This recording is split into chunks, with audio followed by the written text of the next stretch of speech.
I started to make masks when I was a student here in Venice in architecture, many years ago. I started to sell them in the streets to get some money. The owners of the shops in the city came to ask if they could buy masks from us to sell them in their shops. And so it started.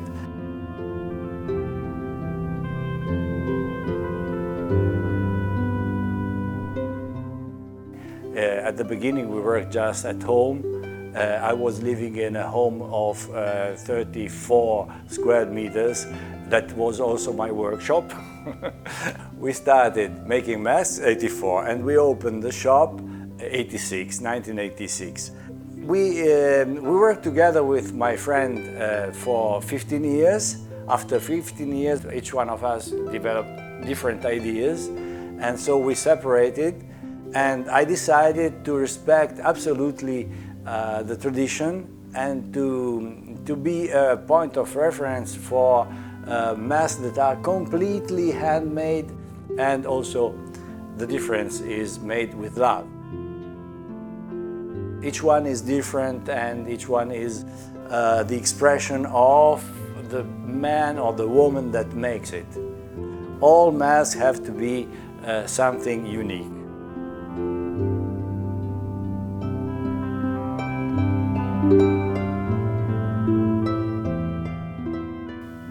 I have to thank to my ex-colleague because I've learned so much from him.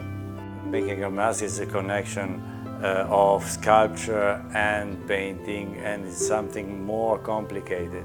And now I use all these experience also to make something that goes far from the simple mask.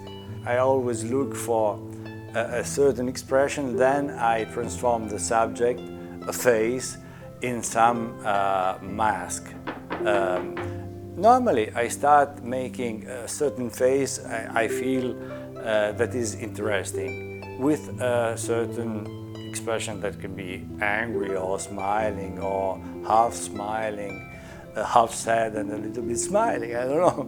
And what I'm looking for is to create something that is not just something you put on your wall or you put in your home for decoration, but something that goes into the art, that expresses something, that expresses some idea, some feeling. The ladies working in the workshop, they have to be free to try and to make mistakes. This is the most important thing. So we mix our ideas, we connect us. This makes you love your work.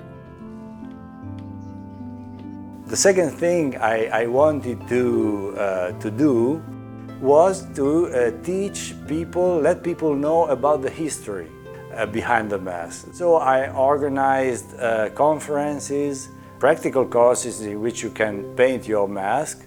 Then we show you step by step how to reach this kind of effect, and you are always free to do what you want. There is always an introduction about the history and the technique.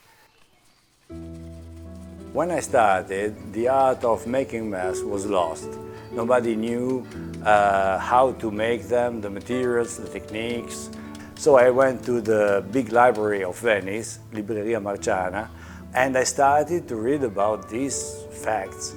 And when I knew that Venetian people have worn the masks daily, in the daily life, and they lived with the mask on, incognito, it was so fascinating. It was incredible. For me, the most important thing is to be free, to be creative, to be able to do something that maybe I cannot sell. For example, here I can show you this mask. It has two different expressions, and one is really mean. He thinks to be above people. On this part he is very angry, so altogether he is a real bastard. The animal here shows his real soul. He is defenseless. So I can tell you this is a self-portrait. They teach me to be a real bastard, to be hard and so on, but what I want to be is a very snail. Here I have another example of of masks made in my style. It comes from a drawing of Picasso. The theme is the Minotauro, that is half animal and half human, and he is completely crazy and negative.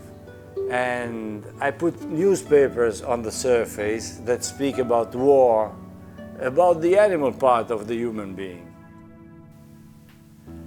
The first time I came in Venice, I was a boy. I was traveling from Rome towards Tolmezzo, that is in the north, not far from here. But the train stopped at 3 in the night, and then the next one was 6. I didn't know anything about Venice. There was a moon big like this. So it was so incredible, it was so beautiful. I didn't know, but I fell in love with Venice. I did everything to be able to come here. And the masks gave me the real possibility to do something here in Venice. Venice is really beautiful and full of harmony. It gives you the possibility to live in a beautiful way. I'm sure I cannot find a better place to live than Venice.